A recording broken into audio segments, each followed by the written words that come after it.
করতে করতে এই গানটা করছিলাম।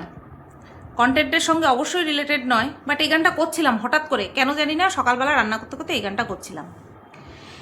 একদিন তোমায় ঘিরে হবে উতলা, এত ভাবিনি জীবনে, ভাবনা যত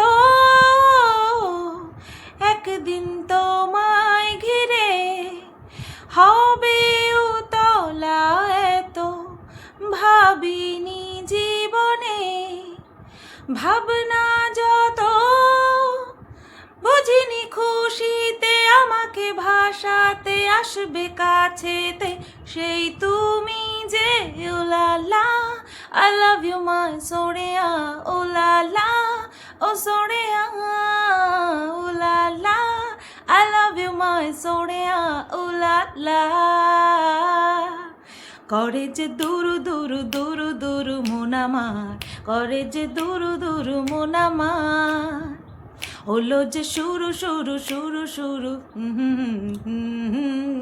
চেনা পথ হারাবার। হ্যালো বন্ধুরা, কেমন আছো সবাই? আশা করছি তোমরা সবাই ভালো আছো। আর আমি ভীষণ ভীষণ ভীষণ ব্যস্ত আছি। মানে গতকালকে যে একটা কন্ট্রোভার্সি ভিডিও করে রাখবো সেই সময়টুকু পাচ্ছি না। এখন বাজে দুপুর 12টা 10। রান্নাঘরের কাজ সেরে এসে সাথে সাথে বসে পড়েছি ভিডিও করতে। জানি না কখন ঝমাত করে আমার কাছে ফোন চলে আসবে, ঝমাত করে ডাকতে চলে আসবে। দোকানে হচ্ছে কাজ, এই দোকানের কাজটা যতদিন না না মিটছে ততদিন পর্যন্ত মানে কি বলবো, এত অস্ত ব্যস্ত হয়ে রয়েছি সে ধারণার বাইরে। আমি তো খাটছি, আমার থেকে বেশি খাটনি যাচ্ছে আমার বরের, প্রচণ্ড খাটনি যাচ্ছে। যাই হোক, সব কিছু মিলিয়ে মিশিয়েই জীবন। কখনো ব্যস্ত থাকবো, কখনো ল্যাদ খাবো। তবে ল্যাদ খাওয়ার সময় শেষ, আমি বুঝতেই পারছি আমার জীবনে ল্যাদ খাওয়ার সময় শেষ, আর আমি এটাই চাই, ব্যস্ততম জীবন। আচ্ছা, এই ভিডিওর টপিক কি আশা করছি তোমরা টাইটেল থাম্বনেল দেখে বুঝতেই পেরে গেছো। আমি রিমি রূপাকে নিয়ে একটা ভিডিও করেছি। আচ্ছা, বাচ্চাটার নাম রূপা আর মায়ের নাম রিমি, এবার আমি কনফার্ম হলাম। তারপরেও যদি আমি ভুল হয়ে থাকি অবশ্যই কিন্তু তোমরা আমাকে কমেন্ট করে জানিয়ে দেবে, ঠিক আছে? তো আমি তো তোমাদেরকে বলেইছি যে আমি একটা ভিডিও করেছিলাম ওদেরকে নিয়ে, যেখানটায় কিনা আমার যা যা মনে হয়েছে আমি সেইভাবে ভিডিও করেছি, এবং আমি কিভাবে ওকে সাপোর্ট করছি থ্রু ওয়াচিং হার ভিডিও, সেটাও কিন্তু তোমাদেরকে জানিয়ে দিয়েছি। এবং তোমরা যে কোনোভাবে ওকে যে হেল্প করতে পারো সেটাও আমি আমার তরফ থেকে বলেছি। তোমরা তো করবেই বা নাও করতে পারো, সেটা সম্পূর্ণ তোমাদের ব্যাপার। আমার তোমাদেরকে যেভাবে বলার, যতটুকু বলার আমি সেভাবে ক্লিয়ার করে দিয়েছি আমার তরফ থেকে। তা এইবার সেই রকমভাবেই আমি ভিডিও দেখছি। এবার ভিডিওর মধ্যে কমেন্ট যা আসছে সেগুলো তো আর চেক করা সম্ভব না। ধরো ভিডিওটা চালিয়ে আমি কাজ করছি, হ্যাঁ, ধরো কোনো কাজ করছি, সেই সময় কিন্তু ওকে ভিউজ দিচ্ছি, ওর অ্যাড হচ্ছে, স্কিপ করা যদি অ্যাড থাকে সেটা স্কিপ করছি না, পয়সা যাক, ও পয়সা পাক, এটাই আমি আমার তরফ থেকে হেল্প করছি ওকে। আর হচ্ছে তোমার কি যেন বলে, সেই সময় কিন্তু কমেন্ট সেকশন চেক করা সম্ভব না। তো খুব স্বাভাবিকভাবেই আমি কমেন্ট সেকশন চেক করিনি, যেখানটায় কিনা কিভাবে প্রবাসে ঘরকন্যা দিদির কাছে পৌঁছবো এরকম একটা ভিডিও করেছিল, ঠিক আছে? তো এইবার দাঁড়াও 1 মিনিট। হ্যাঁ, ডিস্ট্রাক্ট হচ্ছি আমি বারবার। সব নাইটির গলা তো আর সমান থাকে না, ওর জন্যই প্রবলেমটা হয়। তো যাই হোক, যেটা বলছিলাম আর কি, একেতে আমি তো ভীষণ পরিমাণে ব্যস্ত, তার মধ্যে যে যাদেরকে নিয়ে কন্টেন্ট করি না তাদের কমেন্ট সেকশন চেক করা সম্ভব নয়। এইবার গতকালকে ভিডিওটা যখন দেখেছি আমি রীতিমতন হয়ে গেছি। আমি যখন প্রথম যখন ওর বাচ্চার মেয়েটার আর কি ট্রিটমেন্ট শুরু হলো, তখন কিন্তু আমি কন্ট্রোভার্সি অবশ্যই করেছিলাম, এবং সেই বিষয়ের উপরে আমরা সবাই মিলে কন্ট্রোভার্সি করেছিলাম, যাতে করে একটা বড় অ্যামাউন্টের হেল্প কিন্তু ও পেয়েছিল, ঠিক আছে? তো তারপরে আবার এখন আবার নতুন করে ও প্রবলেমে পড়েছে, মানে রিমির কথা বলছি, প্রবলেমে পড়েছে, সেই কারণের জন্য এই বিষয়টা নিয়ে ইউটিউবে এসেছে। বেশ ভালো কথা। মানুষের জীবনে কখন প্রবলেম আসবে, আরে রাজাও ফতুর হয়ে যায়। হসপিটাল আর হচ্ছে তোমার আদালত, এমন দুটো ক্ষেত্র না, টাকা কোনো ম্যাটারই করে না। এমনভাবে জলের মতন টাকা বের হয়, যারা এই ডাক্তার আর উকিলের চক্করে একবার পড়েছে তারা কিন্তু জানে। সেটা শুধুমাত্র আসামির ক্ষেত্রে নয়, যারা বাদী হয় তাদের ক্ষেত্রেও বলছি, অর্থাৎ পিটিশনার। যেভাবেই তুমি উকিলের দ্বারস্থ হও আর ডাক্তারের দ্বারস্থ হও, যেমন কিনা নিজে অসুস্থ হয়েও ডাক্তারের দ্বারস্থ হতে হয়, আবার কারোর সঙ্গে মারপিট করেও কিন্তু ডাক্তারের দ্বারস্থ হতে হয়। আমি এই কথা বলছি। তুমি মানে ওই পিটিশনার হয়ে যাও বা ডিফেন্ডার হয়ে যাও বা অ্যাকিউজড হয়ে যাও, তোমাকে উকিলের দ্বারস্থ হতেই হবে। তো এটাই আর কি, তুমি যেইভাবেই তাদের কাছে যাও না কেন তোমার অ্যাকাউন্ট খালি হতে চুটকিতে খালি হয়ে যাবে। তো এই কারণেই বলছি, কখন কার কিভাবে বিপদ আসে সেটা কিন্তু একদমই বলা যায় না। তো এইভাবেই রিমির জীবনে আবারও ক্রাইসিস দেখা দিয়েছে, ফিনান্সিয়াল ক্রাইসিস দেখা দিয়েছে, সেই কারণেও আবার ইউটিউবে দ্বারস্থ হয়েছে। এখন সোশ্যাল মিডিয়া এতটা অ্যাক্টিভ, এতটা সক্রিয় যে কোনো ক্রাইম হলে পরে যেরকম স্যাং অ্যাকশন হয়, মানে ইনস্ট্যান্ট অ্যাকশন হয়ে যায়, ঠিক তেমনি কিন্তু কারো যদি সাহায্যের দরকার হয় তাহলেও কিন্তু এই সোশ্যাল মিডিয়াটাই বেছে নেয়। কারণ আমাদের ইন্ডিয়াতে ক্রাউড ফান্ডিং, হেল্পের জন্য ক্রাউড ফান্ডিং কিন্তু কোনো রকম কোনো ক্রাইম নয়, ঠিক আছে? এটা চাইলে তোমরা গুগল সার্চ করেও দেখে নিতে পারো। আমাদের ইন্ডিয়ার আইন অনুযায়ী, সংবিধান অনুযায়ী ক্রাউড ফান্ডিং, সাহায্যার্থে মানুষের কাছে আর্থিক সাহায্য চাওয়া, সে ট্রেনে বাসে হোক, সে স্কুলে কলেজে হোক, সে দোকানে দোকানে গিয়ে হোক, বা সেটা থ্রু সোশ্যাল মিডিয়া হোক, সেটা কিন্তু কোনো ক্রাইমের মধ্যে পড়ে না। এই যে অনেকে ভিখারি বলে কটাক্ষ করতে পারে, বাট এটা কোনো ক্রাইমের মধ্যে পড়ে না। ঠিক তেমনি রিমিও আবার এরকম সাহায্যের জন্য ইউটিউবে দ্বারস্থ হয়েছে, ইউটিউবে তো ছিলই। এবার ওর দ্বারস্থ হওয়াটা কি, বড় বড় ব্লগারদের ধরা, ঠিক আছে? তারা যাতে ওর চ্যানেলটাকে একটু কমিউনিটিতে দেয়, যাতে মানুষ সাহায্য করে, ঠিক আছে? বেশ ভালো কথা, ওর প্রফিটটা ও বুঝতে পেরেছে। তবে আমি এটাই বলবো, যেটা কিনা আগেও বলেছিলাম, সাহায্য করার মানসিকতা শুধুমাত্র ট্যাকে পয়সা থাকলেই হয় না। সাহায্য মানুষ অনেকভাবে করতে পারে, সাহায্য করার শুধু মানসিকতা থাকতে হয়, কিন্তু সেটা বোঝার মতন ক্ষমতা ওর নেই বলেই কিন্তু ও এই কাজগুলো এখনো পর্যন্ত করে বেড়াচ্ছে। এই পর্যন্ত ঠিক ছিল, যেটা কিনা আমি আমার মতন করে বলেছি, বাট কালকে যে ভিডিওটা দেখলাম সেটা রীতিমতন রিমির একেবারে অনুচিত হয়েছে। হ্যাঁ, এটা ওয়ান কাইন্ড অফ ক্রাইমের মধ্যে পড়ে। হ্যাঁ, কেন বলো তো? কারণ মানুষের পার্সোনাল ঠিকানা রিভিল করা, সেটা যে কত বড় মানে অস্বস্তিকর একটা ঘটনা, কারোর প্রাইভেসি নষ্ট করা, সেটা যে কতখানি একটা মানে বাজে কাজ, সেটা হয়তো রিমির আইডিয়াতেও নেই। তো ও একটা ভিডিও করেছিল যেখানটায় ও বলেছিল যে ঘরকন্যা দিদির সঙ্গে আর কি দেখা করতে চায়, যেহেতু উনি আমেরিকায় থাকে আর হালি শহরে ওনার হচ্ছে তোমার কি যেন বলে শ্বশুরবাড়ি, তো সেই কারণের জন্যই কিন্তু উনি এসেছেন। হালি শহর মানে শ্বশুরবাড়ি, আমি তো সেই রকমই দেখলাম আর কি। তো এইবার এই যে ধরো কেউ আমাকে যদি জিজ্ঞাসা করে শুধু তুমি কোথায় থাকো, ধরো লাইভ চলাকালীন বা সোশ্যাল মিডিয়াতে কেউ জিজ্ঞাসা করলো তোমার বাড়ি কোথায়, আমি কি বলবো? ঠাকুরনগর। এক্স্যাক্ট কোন গ্রাম, কোন ডিস্ট্রিক্ট বলছি, কোন গ্রাম, কোন পাড়া, কোন দোকানের পরে বাড়িটা, এইভাবে কি আমি বলবো? এইভাবে আমি বলবো না, কখনো বলবো না, কেউ বলবে না। আর ঠিক এই কারণের জন্যই কিন্তু ঘরকন্যা দিদিকে এত কটাক্ষের সম্মুখীন হতে হয়েছে যে তুমি কি তোমার অ্যাড্রেস ডিটেলস কখনো পরিবারের লোকজন যাকে তুমি বলছো ইউটিউব পরিবারের সামনে কি তুমি রিভিল করবে না। তুমি কি তোমার ফোন নাম্বার রিভিল করবে না। তুমি কি তোমার স্বামীর ইনকাম রিভিল করবে না। তো এই বিষয়গুলো যখন তোমার কাছে প্রাইভেট, তাহলে তোমার শাশুড়ি মায়ের মৃত দেহটা কেন প্রাইভেট থাকলো না? এই কারণের জন্যই কিন্তু ঘরকন্যা দিদিকে এত কটাক্ষের সম্মুখীন হতে হয়েছে, এত ট্রোলের মুখে পড়তে হয়েছে তাকে, ঠিক আছে? আমরা তো চুনোপুটি, বড় বড় আচ্ছা মানে কি বলবো পেজ, ফেসবুকে আচ্ছা বড় বড় পেজ তাকে নিয়ে ট্রোল করছে, কারণ তিনি প্রাইভেসির সীমা লঙ্ঘন করেছেন, তার জন্য তাকে ট্রোল হতে হচ্ছে। তাই বলে এই না যে ওনার অ্যাড্রেস কেউ এইভাবে পাবলিক ফোরামে এসে ডিটেলসে দিয়ে দেবে, এটা কিন্তু উনি ভুল কাজ করেছেন। হ্যাঁ, রিমির উচিত ছিল যে আমি কিভাবে প্রবাসী ঘরকন্যা দিদির সাথে দেখা করব, তোমরা আমাকে পার্সোনালি মেসেজ করো, তোমরা যদি কেউ জানো তোমরা আমাকে পার্সোনালি মেসেজ করো। এই বুদ্ধি না রাখলে কিন্তু চলা যাবে না, নিজের জন্যও ক্ষতি, অন্যের জন্যও ক্ষতি, ঠিক আছে? তো আমি শুনলাম যে রিমি বলছে যে তোমরা আমাকে যে কমেন্ট করেছো, যে ওনার যে ঠিকানাটার যে কমেন্ট তোমরা করেছো, সেটাই কিন্তু সেইভাবে দেখে আমি কিন্তু গেছি। আমি তো শুনে হ্যাঁ, কেউ কমেন্ট বক্সে একজন ব্যক্তির, সে যত বড় ব্যক্তি হোক বা যত নগণ্য ব্যক্তি হোক সেটা ম্যাটার করে না, তার অ্যাড্রেস কেউ ডিটেলসে লিখে দিয়েছে। আমি তো রীতিমতন অবাক।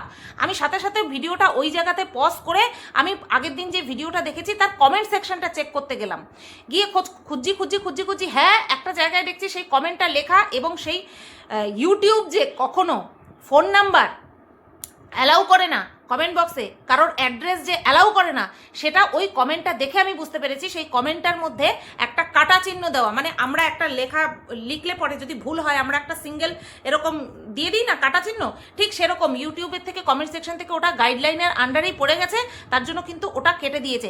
তাতে কি কেটে দিয়েছে, তাতে কি লেখাগুলো তো পুরো পরিষ্কার বোঝা যাচ্ছে।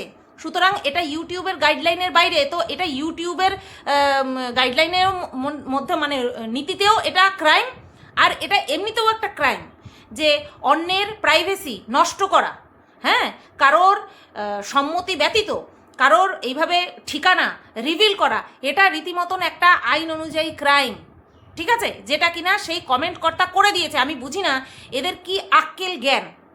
মানুষের দ্বারস্থ মানুষকে হতে হয়, মানুষের দ্বারস্থই মানুষকে হতে হয়, তার মানে এই না যে আমি সোশ্যাল মিডিয়াতে তার অ্যাড্রেস এইভাবে রিভিল করে দেব। যে কমেন্ট করেছে আমি তার সেই কমেন্ট কর্তাকে বললাম। আর রিমিও কতটা আহাম্মক আমি বুঝি না, এটা ওর বোকা নাকি ও এটা ইচ্ছাকৃত করছে সেটা আমি না বুঝতে পারছি না। কারণ সমস্ত বিষয়টাকেই ও কন্টেন্ট করছে, সেই বিষয়টা নিয়ে আসছি। তার আগে বলি, এই যে কমেন্টটা করেছে সে একদম রীতিমতন ক্রাইম করেছে, আর রিমি সেই কমেন্টটাকে রেখে দিয়ে ও এই ক্রাইমের সঙ্গটা দিয়েছে। ও উচিত এই ভিডিওটা যদি তোমরা কেউ দেখো যে কিনা রিমিকে পার্সোনালি চেনো, তারা গিয়ে ডাইরেক্ট গিয়ে বলো যে ওই ভিডিওতে, ওই আগের দিনের ভিডিওতে, অর্থাৎ পরশু দিনের ভিডিওতে, আজকে ভিডিওটা যাবে পরশু দিনের ভিডিওতে, প্রবাসী ঘরকন্যা দিদির যে অ্যাড্রেস ডিটেলস দেওয়া হয়েছে ওটা যেন ইমিডিয়েট ডিলিট করে দেয়। আমি জানি অনেকেই দেখে ফেলেছে, তারপরেও যেন ওটা ডিলিট করে দেয়, ঠিক আছে।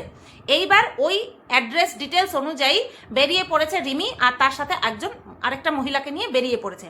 ঘুরছে, মানে কি বলবো, সময় একটা সারাটা দিন লেগে গেছে, ঠিক আছে। 1 ঘন্টা ধরে এদিক ঘুরছে, ওদিক ঘুরছে, সেদিক ঘুরছে, এবং সেই বিষয়টাকে পুরোটা ক্যাপচার করেছে, ভিডিও করেছে, সেই বিষয়টাকে পুরোটা সোশ্যাল করেছে। এটা কি সাহায্য চাওয়া হচ্ছে রিমি? এটা কি তোমার দুরবস্থাটাকে মানুষের সামনে তুলে ধরা হচ্ছে, নাকি কারোর ব্যক্তিগত জীবনে ইন্টারফিয়ার করছো সেটাকে তুলে ধরছো তুমি? কারোর কাছে সাহায্য চাওয়া মানে এই না তার অ্যাড্রেস ডিটেলস জেনে তার বাড়ি পর্যন্ত তুমি পৌঁছে যাবে তার কাছ থেকে সাহায্য চাওয়ার জন্য। তো আমরা সবাই জানি যে তার বাড়িতে একটা মানে কি বলবো, বিয়োগ ঘটেছে, পারিবারিক সদস্য একজন চলে গেছেন। আমি বলছি না সেই শোকে মহুয়া দিদি বিহব্বল হয়ে রয়েছেন, আমি কখনো বলছি না। তিনি যথাযথভাবে নিজের লাইফস্টাইল লিড করছেন, যথাযথভাবে খাচ্ছেন, দাচ্ছেন, হাঁটছেন, ফিরছেন, ভিডিও করছেন, ঠিক আছে, যথেষ্ট স্বাভাবিক রয়েছেন উনি। তার মানে এই না যে উনি যদি কোনো মেসেজের রিপ্লাই দিতে না পারেন বা কোনো কমেন্ট সিন না করেন, তার জন্য ওনার বাড়ি পর্যন্ত গিয়ে টোকা মারতে হবে। এটা কোনো দিক থেকে ঠিক নয়। আর এটা কোনো দিক থেকে মানে এটাকে কি বলে, তুমি যে ওটাকে কি বলে, আরে বলো না, বিপদগ্রস্ত, তুমি যে অসহায়, এটা তার কোনো সলিউশন নয়। আমি তাও মানতাম যদি তুমি বিষয়টাকে ভিডিও না করতে। তুমি গেছো, তুমি যে ওই ঘরকন্যা দিদির যাকে ক্যামেরাতে নিয়েছো, তুমি কি তার কাছ থেকে পারমিশন নিয়ে করেছো? আমি জানি না। যদি পারমিশন নিয়ে করো ভিডিও, তাহলে তো এই দিকটা থেকে ওকে। যদি পারমিশন নিয়ে তার মুখের উপরে ক্যামেরা ফেলে থাকো তাহলে বিষয়টা ওকে। কিন্তু তুমি এই যে পুরো ডিটেলসে তুমি যে একজনকে আরও বেশি মানুষের সামনে খারাপ করে দেওয়ার চেষ্টা যে করলে এবং করে দিয়েছো, সেটা কি তুমি ঠিক করেছো? এটা কি তোমার জন্য ঠিক হলো? এটা কি তোমার জন্য আখেরে ঠিক হলো কি? তুমি মানুষের মেন্টালিটি, তার বর্তমান তার যে কি স্টেট অফ মাইন্ড রয়েছে সেটা না জেনে না শুনে তাকে সোশ্যাল মিডিয়াতে একটা নেগেটিভ ক্যারেক্টার হিসেবে তুমি প্লে করে দিলে। এমনিতেই সে তার কৃতকর্মের জন্য ইতিমধ্যে বহুত ট্রল হয়েছে, তার মধ্যে তুমি একেবারে একদম দারুণ সময় দারুণ কাজটা করে দিয়েছো। এই ক্ষেত্রে আমি তোমাকে কখনোই বলবো না যে তুমি তোমার মেয়ের চিন্তায় পাগল হয়ে গেছো, না। যদি তুমি পাগল হয়ে যেতে তাহলে তোমার মনের মধ্যে যা চলছিল সেটাই তুমি উগড়ে দিতে। তুমি রীতিমতন অসহায়, অবশ্যই তুমি আর্থিক দিক থেকে অসহায় হয়ে আছো, কিন্তু তুমি এটা শান্ত মাথায় গেম খেলছো, শান্ত মাথায় তুমি গেম খেলছো, বুঝতে পেরেছো? শান্ত মাথায় তুমি গেম খেলছো, এটা তুমি ঠিক করলে না, এটা তুমি একদম ঠিক করলে না। তোমার পয়সার প্রয়োজন, ওকে। তোমাকে মানুষে যারা যারা সাহায্য করতে চাইছে, ওকে। যারা রেসপন্স করছে না তুমি তাদের দোরগোড়ায় পর্যন্ত, দুয়ারে পর্যন্ত চলে যাবে, এটা নট ওকে। তারা তোমার আত্মীয়র মধ্যে পড়ে না, তারা তোমার আত্মীয়র মধ্যে পড়ে না যে তুমি তাদের দুয়ারে চলে যাচ্ছ। ঠিক আছে? অ্যাজ এ ভিউয়ার হিসেবে যাওয়া আর আর্থিক সাহায্যের জন্য কারোর দুয়ারে চলে যাওয়া, শুধুমাত্র তুমি তাকে দেখো, তোমার সাথে তার কোনো ব্লাড রিলেশন, কোনো আত্মীয়তার সম্পর্ক নেই, এটা ঠিক নয়। ঠিক আছে? তুমি সাহায্য চাচ্ছ, আজকে আমাদের কাছে যদি কেউ হাত পাতে, আমরা যদি দিই, ঠিক আছে, না দিলে সে যদি উল্টোপাল্টা কোনো মন্তব্য করে, আমরা তার সম্পর্কে কী ভাববো? যে বা ভালো হয়েছে দিইনি, এরকমটাই কিন্তু আমাদের মনের মধ্যে আসবে। ঠিক আছে? তুমি সেই কাজটাই করছো। তোমার মেসেজের রিপ্লাই দিচ্ছে না, তোমার কমেন্টের রিপ্লাই দিচ্ছে না, তোমার ভিডিওকে কমিউনিটিতে দিচ্ছে না, তুমি ডাইরেক্ট দোরগোড়ায় চলে যাচ্ছ। Not okay. এইভাবে কারোর প্রাইভেসি খণ্ডন করার তোমার সাধ্যে না এই সময়। বুঝতে পেরেছো? এক তো অধিকারের মধ্যে পড়ে না, 2 নম্বর তোমার এটা উচিত হচ্ছে না। এতে করে কি হচ্ছে বলো তো? তোমাকে যদি কেউ ভাবছে সাহায্য করবে, সেও আর এগোবে না। কারণ ভবিষ্যতে তুমি তাকে নিয়েও ভিডিও করবে না, এরকম কোনো গ্যারান্টি নেই। তুমি সাহায্য চাচ্ছ, তুমি সেই বিষয়টাকে নিয়ে কন্টেন্ট বানাচ্ছ। তুমি সেই বিষয়টাকে নিয়ে কন্টেন্ট বানাচ্ছ, মানুষের সিম্প্যাথি পাবে কি? তুমি তো এখানে নিজেকে ভিলেন রূপে পরিবেশন করছো, যে ওই তো আমি গেছিলাম, দিচ্ছে না, কোনো সাহায্য করেনি, আমি দুয়ার থেকে ফিরে এসেছি, আমাকে কথা বলিয়ে পর্যন্ত দিল না। তুমি ডাইরেক্ট তাকে খারাপ বলছো না, কিন্তু তুমি ডাইরেক্ট তাকে খারাপ হিসেবে মানুষের কাছে পরিবেশন করছো। বুঝতে পেরেছো? আর তুমি এরকম মতলব রাখলে তোমার সাহায্যের জন্য কেউ এগিয়ে আসবে না, কেউ এগিয়ে আসবে না, কোনো বড় ব্লগার এগিয়ে আসবে না। বুঝতে পারলে? তুমি যাদেরকে মানে ওটাকে কি বলে, ধরতে চাইছো, যাদেরকে ধরতে চাইছো যে তারা তোমার চ্যানেলটাকে একটুখানি মানুষের কাছে পৌঁছে দিক, তোমার বর্তমান পরিস্থিতিটা মানুষের কাছে পৌঁছে দিক, হবে না, হবে না। কারণ তুমি যেটা করছো সেটা রং, সম্পূর্ণ ভুল। আজকে আমাদের সাহায্যের প্রয়োজন, তার জন্য আমরা মানুষকে কাকুতি মিনতি করতে পারি, তার প্রাইভেসি খণ্ডন করতে পারি না। তুমি রীতিমতন পুরো ডিটেলসে তোমার কমেন্ট বক্সে কমেন্ট করে দিয়েছে, তুমি সেটাকে ডিটেলসে আবার তোমার মুখ থেকে বলছো। তোমাদের মনে পড়ে একবার একটা কন্ট্রোভার্সি ক্রিয়েটারের চ্যানেলে কমেন্ট বক্সে আমার হাজব্যান্ডের অ্যাড্রেস রিভিল করা হয়েছিল। আমি নিজের থেকে বলি সেই ব্যাপার আলাদা, আমার সম্মতি ব্যতীত কেউ এভাবে ডিসক্লোজ করবে, এটা আইনত অপরাধ।